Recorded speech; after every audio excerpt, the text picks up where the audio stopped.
जनपद संभल में अपराध एवं अपराधियों पर अंकुश लगाने के अनुक्रम में आज हमारी एडिशनल एसपी अनुकृति की नेतृत्व में जो बीमा माफियाओं के खिलाफ जो लगातार कार्रवाई की जा रही है, उसमें एक अभी तक का सबसे बड़ा खुलासा जिसे मैं कहूँगा उसका पर्दाफाश किया गया है।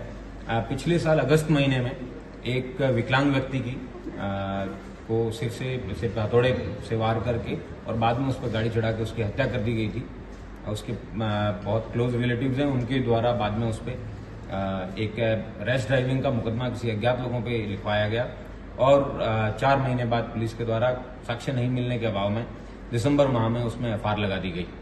पुलिस को रिसेंटली जब से इस बीमा का एक केसेज है इनका खुलासा हो रहा है, पुलिस को एक टाटा AIA ने इनपुट दिया कि ये इस तरीके का जो केस है इसमें क्लेम मांगा जा रहा है, ये थोड़ा संदिग्ध लग रहा है, इसको पुलिस के द्वारा देखा जाए। तो हमारी एडिशनल एसपी और उनकी टीम के द्वारा इसको रिव्यू किया गया। तब पता चला कि जिस व्यक्ति की डेथ हुई है वो व्यक्ति एक विकलांग है। उस व्यक्ति की रात को 10 बजे उसकी डेथ होना बताया अपने घर से 27 किलोमीटर दूर। जो व्यक्ति चल भी नहीं सकता था उसको चलते हुए जाना बताया गया। इस तरीके की कई चीजें हैं। वो संदिग्ध लगने पे पुलिस के द्वारा जिन लोगों के ऊपर शक था उन लोगों से जब प्रॉपर तरीके से पूछताछ की गई तब इस घटना का खुलासा हुआ है। इस दरियाब नाम के व्यक्ति के ऊपर इन लोगों ने पिछले 2023 सितंबर अक्टूबर से इन लोगों ने उसके ऊपर बीमे करवाने शुरू किए थे। हरिओम और विनोद नाम के 2 सगे भाई हैं। इन लोगों को पैसे की आवश्यकता थी, तो ये लोग पंकज राघव नाम के एक व्यक्ति जो कि एक्सिस बैंक में मैक्स लाइफ का बीमा एजेंट है, उसके द्वारा इन लोगों को बताया गया कि किसी ऐसे मरणासन व्यक्ति या फिर जो टर्मिनल इल व्यक्ति है, पेशेंट है, उसका बीमा करवाइए आप और जल्दी आपको बड़ी राशि है वो मिल जाएगी, आपको लोन लेने की आवश्यकता नहीं है।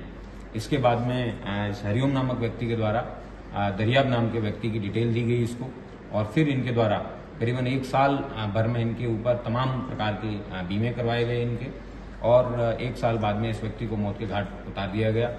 मौत के घाट उतारने के लिए इन लोगों के द्वारा प्रताप नामक व्यक्ति जो कि पूर्व से उम्र कैद का सजायाफ्ता था, उस व्यक्ति को 50,000 रुपये में गाड़ी से मारने के लिए उन लोगों ने स्कीम में उसको ये ठेका दिया था। उस व्यक्ति ने तय समय और परिस्थितियों के अनुसार रात्रि 10 बजे पहले इस व्यक्ति के सिर पे विनोद द्वारा हथौड़े से मारा गया था, फिर उसके ऊपर गाड़ी चढ़ा के इसको मारा गया। इन 50,68,000 रुपए के कुल बीमे इस दरियाब नाम के विकलांग व्यक्ति है इसके ऊपर इन लोगों ने करवाए थे और उनमें से 15,68,000 रुपए इन लोगों ने ऑलरेडी हड़प लिए थे। बाकी राशि है वो इनको नहीं मिल पाई थी। पुलिस के द्वारा इसमें जब डिटेल से जांच पड़ताल की तो एक बहुत ही सनसनीखेज खुलासा है, ये आज आपके सामने किया गया है। इसमें अभी तक कुल 2 दर्जन से अधिक लोग हैं, उनको गिरफ्तार करके जेल भेजा जा चुका है इस तरीके के फर्जी केसेस के अंदर और इस केस को अन्य एजेंसी के द्वारा भी टेकअप किया गया है। मैं उम्मीद करता हूं कि इस इंश्योरेंस फ्रॉड से रिलेटेड विभिन्न प्रदेशों में जितने भी इस तरीके के संदिग्ध केसेज हैं, उन सभी जो भी एजेंसीज हैं, जो भी बीमा करने वाली कंपनियां हैं, उन सबको इस तरीके के जितने भी संदिग्ध केसेज हैं उसको पुलिस को बताना चाहिए। पुलिस के द्वारा इन सब का एक बार रिव्यू करने का प्रयास किया जाएगा और इस तरीके के केसेज, क्योंकि अभी तक पुलिस को या तो टर्मिनली इल व्यक्ति है उसकी बीमा करने के और मरने के बाद में पैसे उठाने का संज्ञान में आया था या फिर PMJJY की फ्रॉड का संज्ञान में आया था, लेकिन ये इस तरीके का पहला केस है जिसमें किसी व्यक्ति को 1 साल से तैयारी करके और उसके बाद में प्लानिंग के तहत उसका मर्डर करके क्लेम उठाने, ये अपने आप में मानवता को शर्मसार कर देने वाला वाकया है और करीबन 10 महीने बाद में पुलिस ने इस हत्या का खुलासा किया है। खुलासा करने वाली इस टीम को मेरी तरफ से 25,000 रुपए का इनाम भी दिया जाए। सर, क्या जो बीमा की रकम इन लोगों को मिली थी क्या वो भी बरामद की गई है? ये इन लोगों के द्वारा खर्च कर दी गई है, लेकिन पुलिस के द्वारा उसको 15 लाख रुपए को रिकवर करने का प्रयास किया जाएगा और जिस तरीके से इन्होंने कृत्य किया है इनके ऊपर सेपरेटली इस इंसिडेंट के ऊपर गैंगस्टर की तहत कार्रवाई की जाएगी। और सर क्या क्या बरामद की हुई है? इनके पास से अभी तक